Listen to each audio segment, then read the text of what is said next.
What up? It's the new comic book day review. I'm your host, GemMint, and not only am I going to go over this week's comics as spoiler-free as I can, but I've been getting caught up on my backlog of trade paperbacks. I knocked out 2 of them. The first one I'm going to talk about is this Venom Separation Anxiety, and then this one will kind of go with some of the stuff that's out this week.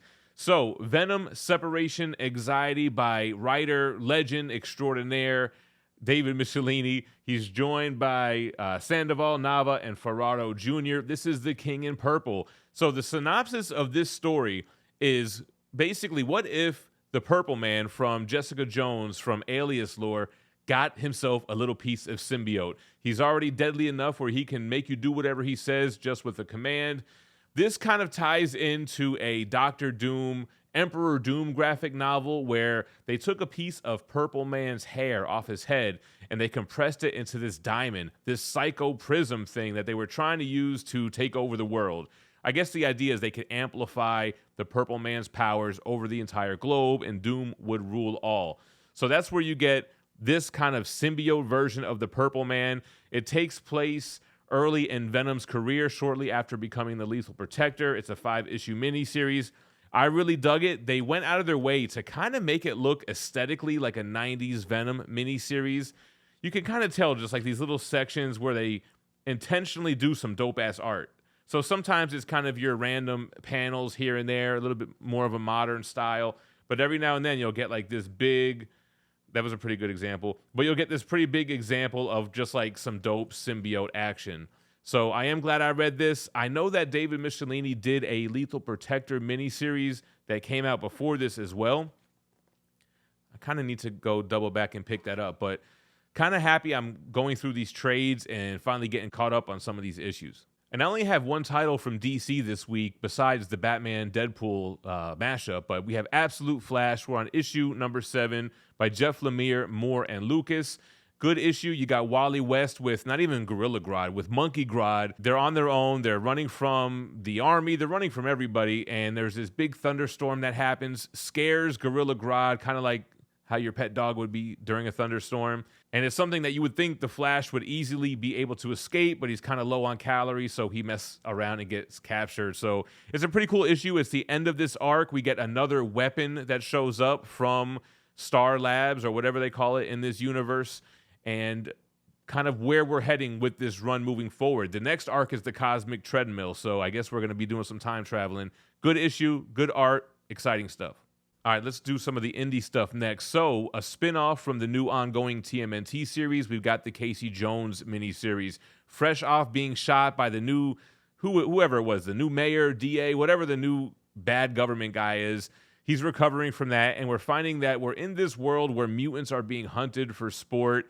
You can't even go out safely in the streets of New York City as a mutant these days without being bullied and intimidated, and Casey Jones can't sit around and heal up any longer. He's got to hit the streets. He's got to get back out there, even though it looks like it's going to be damaging to his own health.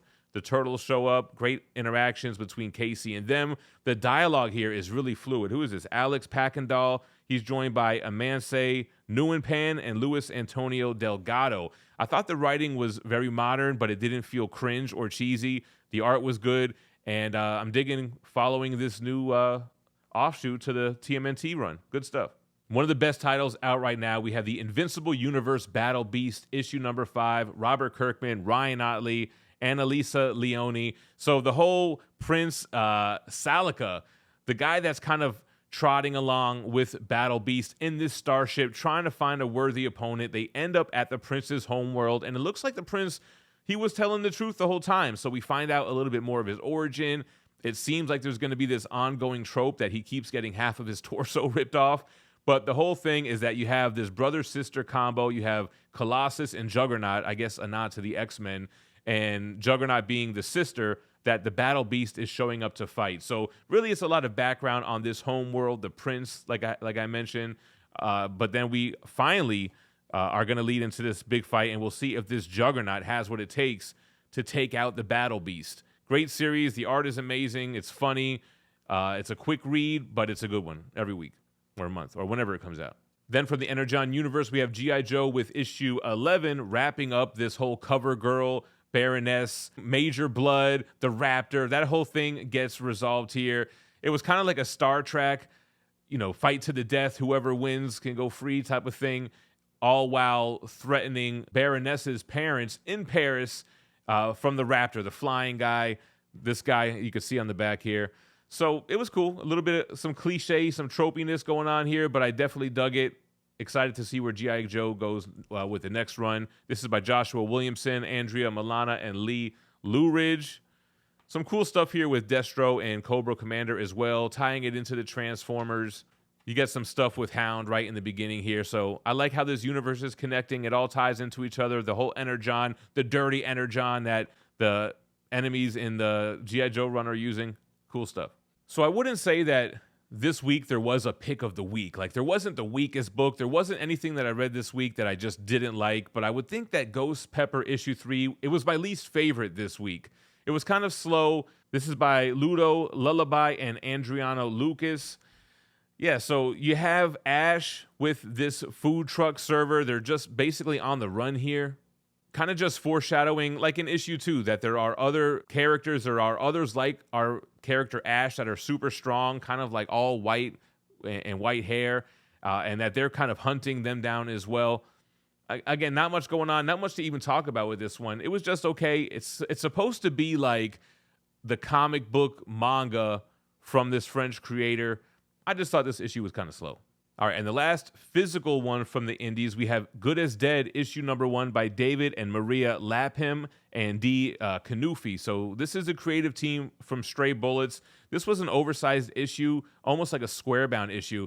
I thought it was really dope. It's a realistic story. It's not a superhero story. It's a crime story. So you have this town that has one bridge on the way in and on the way out, and now there's going to be this new bridge that's being built and being celebrated, cutting of the ribbon and all that stuff.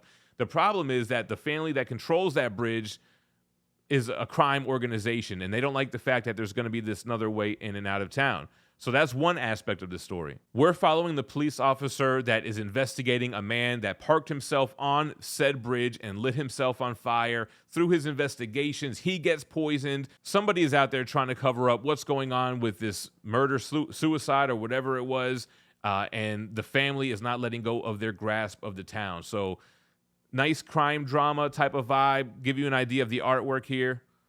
Nothing too crazy, but I was intrigued the whole time and interested to see where they go with Good as Dead. All right, so digitally, I read Exquisite Courses issue 5. This is by James Tynion in the 4th. He is joined by Jordi Belair. Well, actually, it's written by Jordi Belair with Tynion. Art by Claire Rowe with Michael Walsh. Jordi Belair doing the colors as well, and Becca Carey on the letters. So Exquisite Corpses keeps doing what it does. We have 2 new assassins from the 13 families that are watching this purge event take place. They're working together, or are they? All while this concert is going down within the town because the power's out, because the phone lines are disconnected. Not everybody in the town knows that they're in grave danger, so they're throwing on this concert while people are literally getting murdered around them. And then how all of these issues end. There's kind of like this tournament bracket style between the assassins. So who wins out of this, and what do the families back home think of it while they're watching it unfold? Pretty cool stuff. Very bloody, very gory, but still fun stuff with Exquisite Corpses. All right, and the last one from the indies, and then we'll jump over to Marvel. We have No Man's Land. This is issue number 1 by Simon Krudansky. So this takes place in the 60s in the Diomede Islands. This is the area between Russia and Alaska that you can walk across for 3 months of the year because it's frozen. There has been a woman's body that's turned up. She was murdered, and her intestines were removed from her and placed neatly beside her. So this is considered no man's land because nobody has jurisdiction over this area. So you have a Soviet from the KGB investigating and an American from the FBI who thought he was on retirement. It's almost like one of those 80s movies where he's like, it's my last day of retirement, and then he gets killed. But instead of getting killed, he gets put on this like crazy assignment. So he's going to investigate it. Kind of like a black and white comic for the most part. You did have some splashes of color. Just to give you an idea of the artwork here, Simon Kudranski doing everything on this pretty much. I think his imprint is even called One Man, what is it called? One Man Art Comics. So it's a political crime thriller, suspense thriller. They don't really give us much. They just set everything up in this first issue, but I tell you what, I'm down to read issue 2. All right, guys, now on to Marvel. So we'll start with the digital issues, and we have Marvel Zombies issue number 1, but it's not by Kirkman this time. It's by Parker Sheridan, Basil Dua, and Arsene Yeager. So this was such a great issue. So the Fantastic Four are on the cover. This is kind of like, what if the Fantastic Four came back and they didn't just get changed by the cosmic radiation to have superpowers, they also kind of turned into zombies. They land and start infecting everybody. And this takes place in the Silver Age. It was actually a really well-written Marvel comic, like right up till the zombie stuff. I mean, it was still well-written, but what I'm saying is it's like you're seeing Spider-Man as Peter Parker before Uncle Ben gets killed, before he really becomes Spider-Man. He's just doing the wrestling circuit at this time. So you have a very early young Spider-Man. The Fantastic Four are compromised, like I said. I think that's part of the synopsis. It's not like a spoiler. But then you have the Silver Age superheroes that are around at the time and how they all interact and interchange with each other. I thought it was really well written. And then you had the zombie story happen as well. So super cool, bloody stuff. This was a Red Band comic, so it comes polybagged. It's super bloody and gory and gruesome. It almost got pick of the week. I was really surprised and really happy with Marvel Zombies issue 1. Next up, we have the New Avengers with issue 4. This is by Humphreys, Palma, and Burrito. What a crazy team. Carnage is an Avenger now. Well, technically, it's Eddie Brock with the Carnage symbiote tying into what's going on with that storyline. But this is where we have the Jackal created evil clones of the Illuminati, the Killuminati. Shout out to Tupac Machiavelli. And this one is about Namor, the Submariner, and his evil doppelganger, the Imperious Rex, that they have to hunt down, and is able to evolve himself into this huge like kaiju monster. It's a fun book, a fun team. The art is cool. It's like X-rated, or it's like rated R Avengers, I would say. So a lot of cool interactions going on with like Clea and Namor and trying to take down this like bastardized version of himself. Cool stuff. I'm having a lot of fun with this title. All right, before we get into Predator Kills the Marvel Universe 2, everybody was telling me that I have to read this Predator vs. Spider-Man 4-issue miniseries. So I got caught up reading the trade. I read this after I read the new issue that came out this week. So this is like a series of books. There's a Wolverine vs. Predator, which I have the trade, a Predator vs. Black Panther, and then this Spider-Man one. This was such a sick book. So like the premise of the trade paperback is that, you know, predators like to come to our planet. What are they called again? They give them a name. The Yautja. Yautja? The Yautja come to Earth. They hunt. They've been doing it for centuries. But what happens if you have this rogue hunter, a hunter that hunts without honor, without a clan? He comes here. He starts doing like serial killer stuff. He's skinning everybody, which the predators do. But he's like wearing their skin as a mask. He's terrorizing and tormenting the citizens of New York. This is another one that is like Red Band. It's not really Red Band, but it's super gory and gruesome and bloody and pretty scary, man, especially with this predator, this creepy ass predator. So we also get kind of what leads into this series. The Predator Kills the Marvel Universe. So in the Spider-Man run, that's where Kraven gets involved. And I don't want to spoil it or anything, but we do know that in this series, he's now helping the Predators. So he's helping them by giving them intel, like which superheroes do we need to take down right away? Who needs to go first? And then who do we blitz? So they tackled some of the Marvel superheroes in the first issue. In the second issue, they're coming after mutants. And what's crazy about this issue, which really made me want to read the trade paperback and get more into it, this was like similar to Marvel Zombies, a really good X-Men story right before it goes all Predator. Like it starts off and you have Professor X and Magneto playing chess. Man, this felt just like, man, I'm reading like an X-Men run. This is great. But then it shows you what the Predators are capable of. I don't want to spoil it. What they're capable of and how they're taking out these Omega level mutants and how they have to do it fast if they want to complete their conquest. So fun, exciting stuff. A lot of like what if murdering everybody scenarios this week, but I was here for it.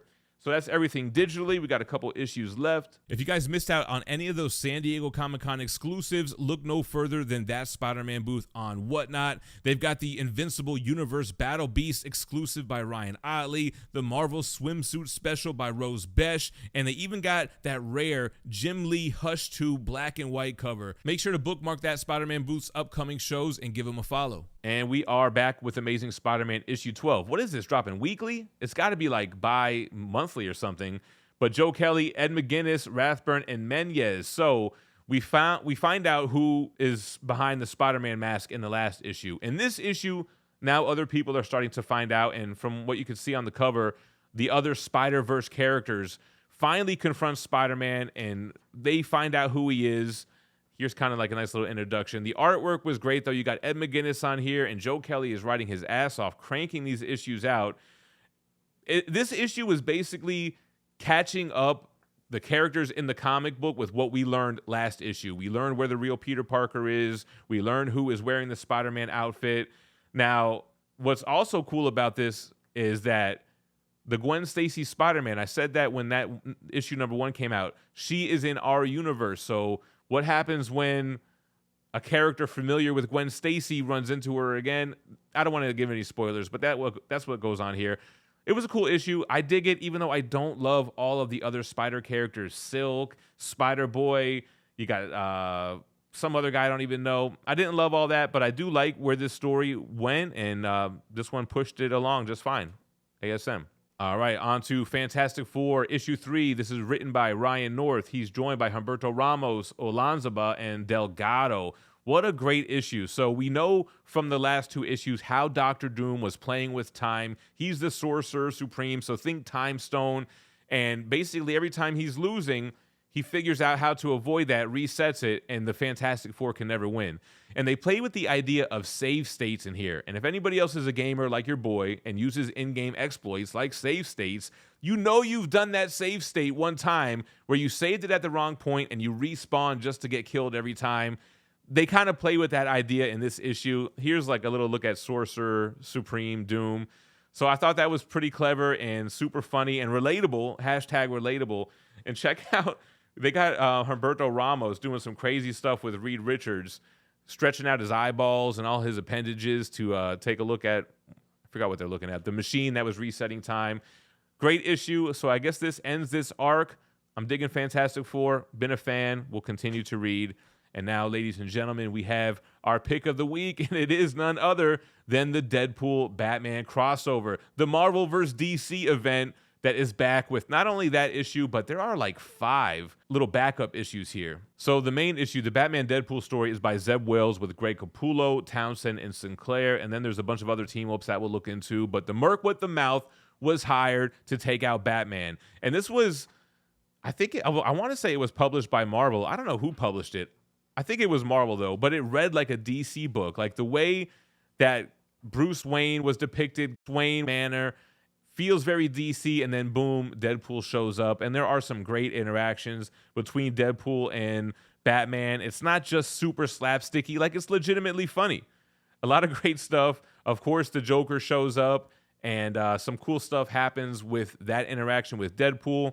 It's just a one-shot. It gives you like a the end question mark at the end, but that's what they all did with like the Amalgam Universe stuff. So will we see more of Deadpool and Batman? I'm here for it. There was a Captain America Wonder Woman story by Chip Zdarsky. Then you had a Jeff the Land Shark and Crypto story, a Green Arrow and Daredevil, Rocket Raccoon and Green Lantern. You had Old Man Logan and Batman The Dark Knight Returns by Frank Miller, and an Amalgam character. You had Logo. So let's flip through these real quick. So the first Cap Wonder Woman stuff was just a nice soldier story, kind of talking about the first meeting between Cap and Wonder Woman and them throughout the years. Then the Jeff the Land Shark Crypto one was kind of just like a silent issue, a little bit of them playing catch. Green Lantern and Daredevil fighting in Hell's Kitchen. That was pretty cool. The Rocket Raccoon Green Lantern stuff was like just a 2-pager. What if Rocket Raccoon was given one of the green rings? Then here goes the Frank Miller Old Man Logan versus Old Man Batman, I guess you could call it. So it looks like Frank Miller art. I like the way that Batman is written. I don't want to show you this because it kind of shows you who wins.